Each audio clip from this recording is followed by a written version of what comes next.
In this series, I'm going to surprise you. I'm going to strip away all the complexity and hard graft and teach you how to cook amazing food standing on your head. Cut through it. Hand on the knife. From the kitchen novice to the budding chef, I'm going to give you the confidence, the recipes and the insider knowledge to make you a much better cook. And that makes the fish cake nice and fragrant. I've been cooking in professional kitchens for over 25 years. Make sure those blades are taken out of the claw as well. I've been taught by some of the best chefs in the world, and in turn, I've taught some of the best. Taste it as well. Every day it changes. Now, I'm going to show you some simple and accessible recipes for fantastic food that you can easily cook at home. Incredible. I'll be holding you by the hand. Just getting tastier and tastier. Teaching you everything from how to cook with chili and spice to baking, real fast food and my ultimate feast recipes. This is the only cookery course you'll ever need. Welcome to my ultimate cookery course. Packed with cooking tips, information and 100 recipes to stake your life on. Now it's time to settle down and enjoy some slow-cooked favourites. One of the brilliant things about slow cooking is there's often very little preparation required, and it's the oven that does all the work. My first recipe is packed with strong, confident flavours, and with the oven taking the strain, is a pleasure to make.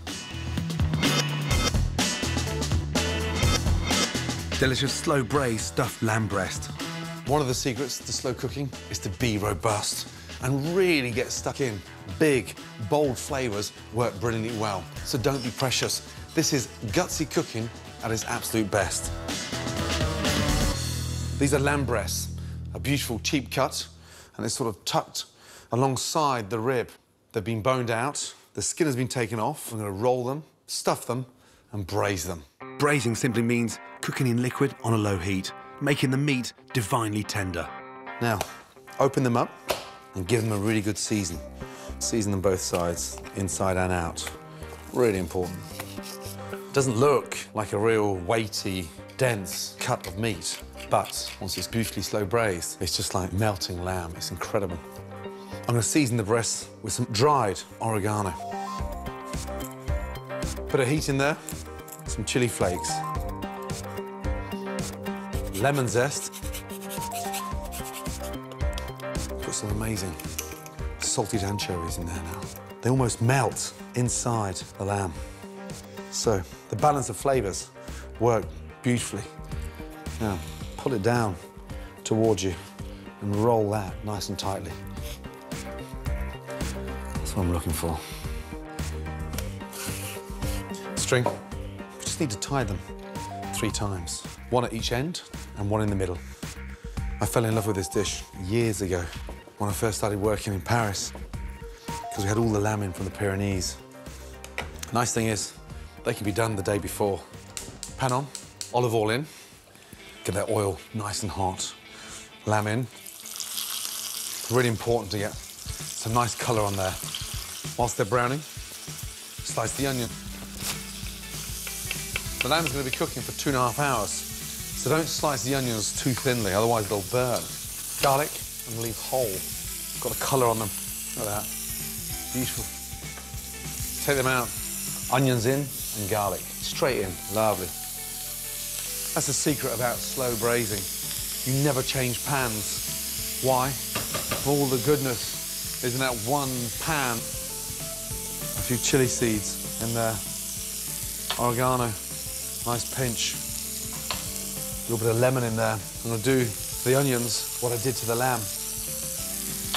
Next, my capers. Fry them off. Get them exploding at the bottom of the pan. They get nice and crispy. Next, my black olives. Now, white wine. Bring that up to the boil. Deglazing the pan as well.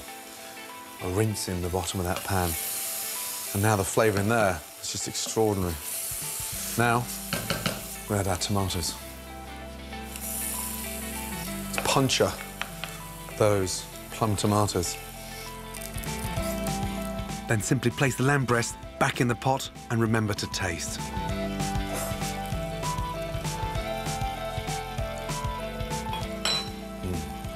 That's nice. Lid on. Into the oven, 170. 2.5 hours, and forget about it.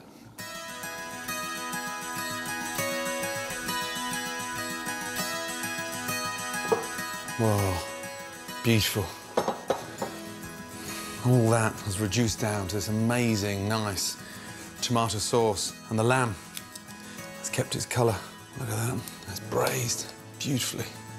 Very carefully, get your little bits there. Slice off, pull off the little bits of string. This is why I get really excited. The secret is not to slice it too thinly. Look at that. You can smell the lemon. It's hard to believe when you slice through the centre there that that is a very cheap cut of meat. I'm salivating. I love this. I mean, it's just incredible. Pick up the tomatoes and the olives and the onions. An amazing, rich sauce. Take your lamb and sort of just sit it on. It looks incredible. And that, for me, is why chefs get so excited with cheap cuts, because the end results are incredible. Delicious breast of lamb with lemon, anchovies, chili and oregano.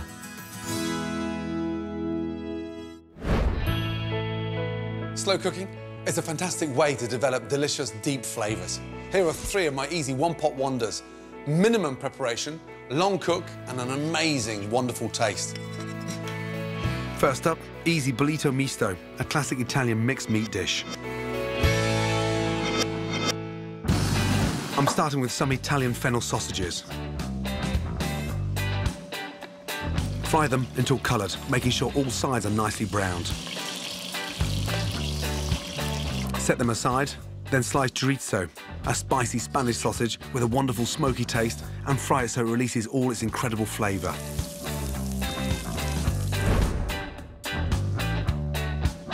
Next, chop carrots,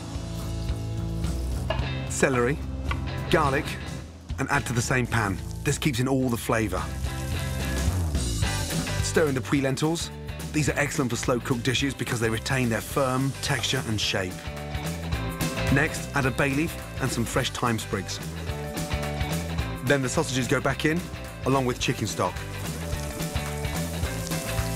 Simmer until the lentils are tender, then season to taste. Finally, sprinkle with chopped parsley and serve.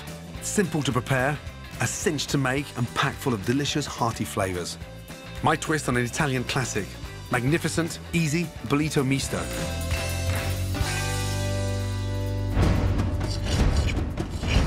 My next everyday, effortless dish is slow-cooked aubergine. Dice the aubergine and fry in hot olive oil until coloured on all sides. Then add a finely sliced onion and chopped garlic. Cook until tender. Add cooked butter beans and pomegranate molasses, which is a sweet, thick and gloriously tangy reduction of pomegranate juice. Season.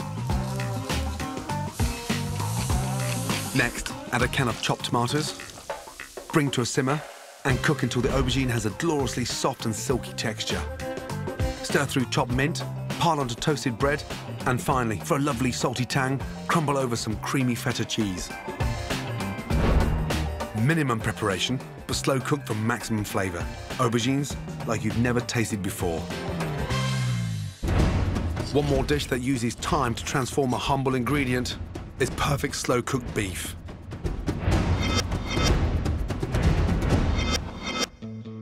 Start by frying the beef shin in hot oil, seasoning as you go. This is a very economical cut of beef. As it slow cooks, it also makes the most delicious gravy, as the marrow thickens and flavours the sauce.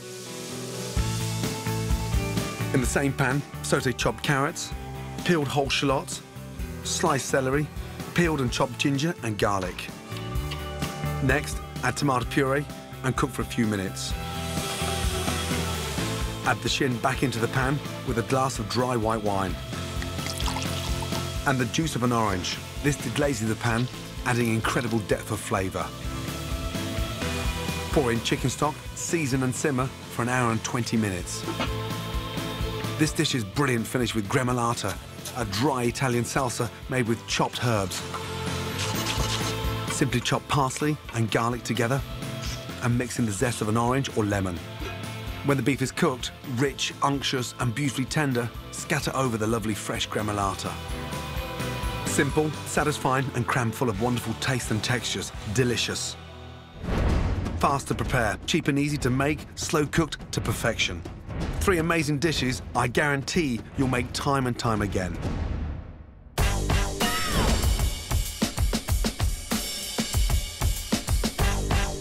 This is my essential guide to kitchen equipment. Everything you need to know about the basic kit that will get you cooking fantastic food. Casserole dish. Absolutely essential when it comes to good home cooking. Why? So versatile. The beauty of this thing is the fact that you can actually use it on the hob or start it on the hob and finish it in the oven.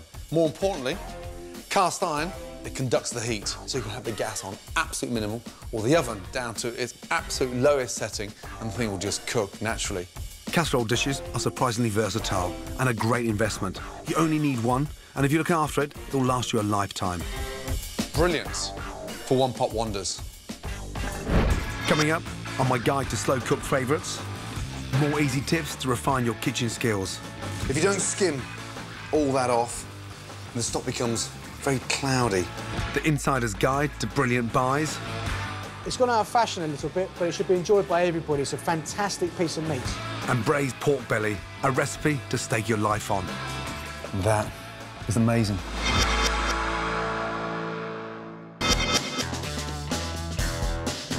Welcome back to my ultimate cookery course. I'm teaching you my slow-cooked favourites. Next up, my guide to getting the best value from your butchers. One of the biggest bills in the kitchen is going to be for meat, so it's crucial you keep costs down. But that doesn't mean sacrificing flavour, especially when you use some slow cooking magic to get the best from cheap cuts. To get value for money, it always pays to ask an expert. And 5th-generation award-winning master butcher, Danny Lidgate, is a man in the know. One of the great things about going to a butcher is they're going to have more cuts available than most supermarkets. So you're going to see things that people don't know about. So one example might be the beef ribs, a great product for slow cooking in the oven. Especially cooking on the bone, you're going to get more flavours from the bone. There's some really nice pieces of juicy meat. These are only used for mince in the past. Now people are using it for braising or slow braising or even barbecuing it with some really nice marinades. The oxtail are less popular now than maybe they used to be. Small little muscles make up the tail. Once that's slow cooked, they all fall apart. Really tender, juicy meat. Also, oxtail is sublime in stews, curries and soups. Another great cheap cut for slow cooking is one you saw me using earlier, lamb's breast. It's one of the least expensive cuts of lamb, and it's also delicious slow roasted or stewed. Here we have the shin of beef, where you can see in the shin it's made up of lots of little different muscles. These are always moving, always doing work, so slow cooking will give the best end result. It's gone out of fashion a little bit, but it should be enjoyed by everybody. It's a fantastic piece of meat. Here we have some ox cheeks, and when they're trimmed, you end up with a really lean piece of meat. Obviously with the cheek, the cow's always eating, munching on grass. This means they need a lot of cooking. But essentially, it's a really nice, healthy, lean piece of meat with fantastic flavours. Ox cheeks also make an incredible ravioli or ragu. And if you're a pork lover, why not try pork neck? It's a succulent alternative for a slow Sunday roast. Here we have a muscle from the shoulder. It's called feather blades. The reason it was called feather blades is because when it's cut, each piece looks like a feather. The gristle tends to be slow cooked, and the more it's cooked, it will turn gelatinous, giving a lovely jelly and juicy liquid to the meat. Fantastic for casseroling, pies and stews. There are so many cheaper cuts, which are brilliant for home cooking. It's important with all these forgotten cuts to find out how to cook them. Don't be scared of them. They're really economic, but full of flavour. And the end result is a fantastic meal. As a chef, one of the biggest kicks I get is taking an ingredient that doesn't cost much and turning it into something that looks and tastes like $1 million. My next recipe turns what used to be a decidedly unfashionable cut of meat into the star of the dish, fit to grace any table. Slow roasted pork belly with fennel. Slow roasting works better on fattier, tougher and unfashionable cuts. Whether it's a cheek or even a neck or this amazing pork belly. It's a fantastic way to transform cheap cuts into amazing melting perfection. Take a very sharp knife, bring the pork belly towards you so you're over it and you've got all that pressure and weight. Using the tip of the knife, I'm just sort of nicking it and go across the pork belly. Long strokes with the knife. Take your time. Turn it 180. This time, what we're doing is just sort of cutting those nice little sort of diamonds. But as that starts roasting on top, it starts getting nice and crispy. Take little handfuls of salt and just sort of rub it in. Bend it over and in all those cracks. Really helps to get a nice, crisp crackling on top. Roasting tray. Get it really nice and hot. Take a whole bowl of fennel. To intensify flavour and to keep the meat succulent, I'm braising my pork belly with strong, vibrant spices and vegetables. Crush and peel 3 whole cloves of garlic and add to the fennel. Olive oil in. Fennel in. I like the nice, strong aniseed flavour that goes with that nice, rich, dense pork. Fennel seeds. Delicious. Star anise in. And just a couple of cardamom seeds. And wow, they're like little bangers, like little firecrackers. Incredible. Lovely. Fresh bay leaves. Get your pork skin side down. Just sear the top of that fat. That locks in all that amazing flavour. Then I'm going to flip it over and get it nice and crispy. And then I want fennel seeds embedded in those little cracks. Now, some white wine. The minute that white wine hits that pan, you can just smell that light fragrance from the fennel. Allow the wine to bubble away and reduce until the alcohol has burnt off. Time to add the stock. Now, the stock goes in just underneath the skin, so it roasts on top. All that meat under there, it's got to be submerged. Because what happens in the oven, the top goes crispy as anything, and the stock reduces and braises at the same time. Really important that you bring that back up to the boil before it goes in the oven. Otherwise, it will never boil, never get up to temperature. It smells incredible. Slow roast the pork belly at 180 degrees for 2.5 hours.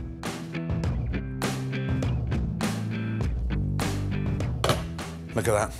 You've got that nice, crispy skin on top. You can see how much of the stock has evaporated. Put that onto the board. It looks stunning.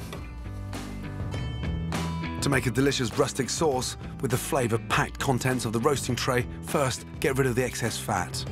Take a couple of slices of bread. It's like a perfect sponge because you just lay that on top and drag it almost like a net.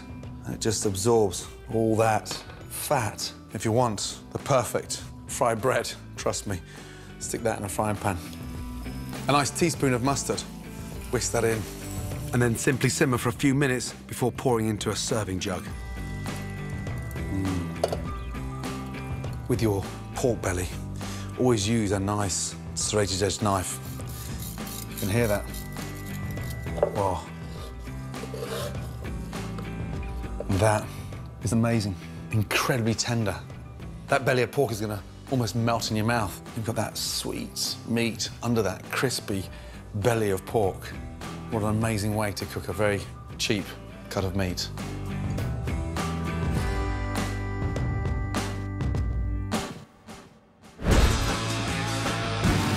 Next, my tricks of the trade and kitchen tips. First, how to make a fantastic chicken stock, a classic slow-cooked recipe that gets amazing flavour from simple ingredients.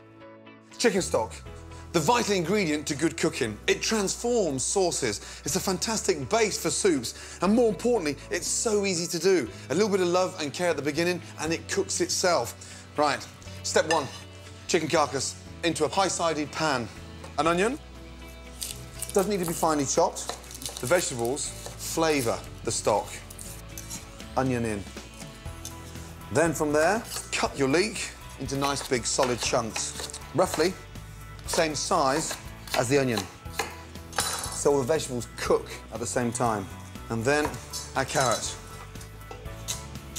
Celery in, garlic, and then a nice sprig of thyme. That helps to really give depth of flavour to the chicken stock. A couple of bay leaves and some fresh parsley.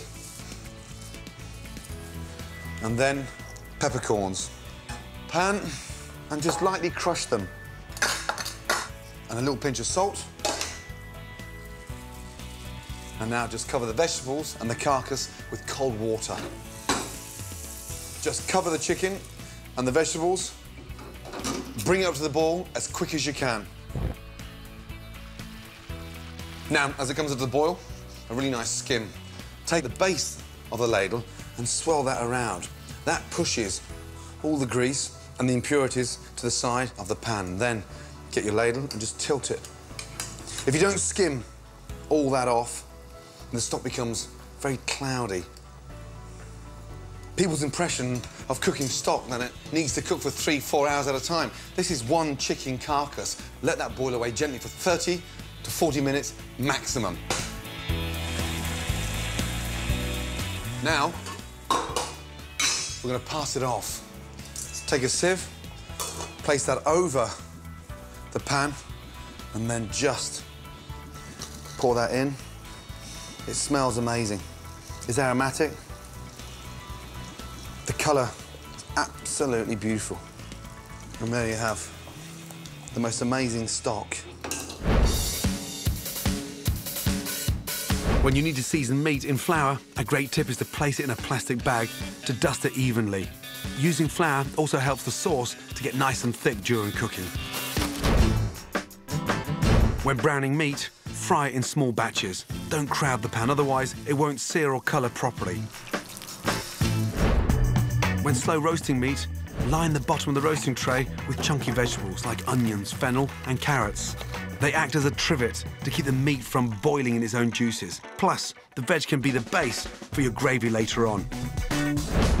After slow cooking, baked-on residue can be tough to remove, but if you boil water in the pan, it will dissolve and break down. Then simply pour out and wash with soap and water. Follow my ultimate cookery course, crammed with key lessons. Top tips and 100 recipes to stake your life on, and you'll literally be cooking yourself into a better chef. To collect selected recipes from the show, go to my scrapbook at channel4.com/Gordon. Go on, get cooking. Next time, my ultimate guide to brunches. Just looking at that, it beats any omelette. More essential cooking tips. We're going to be slicing around the seeds. And more flawless recipes to stake your life on. Delicious. 9 o'clock next Monday night, and it begins. Hotel GB opens its doors. Gordon Ramsay, head chef. Kirsty Allsop, concierge. Phil Spencer, maitre d'. I'll take a twin. Come dine on a tight budget. Next on 4.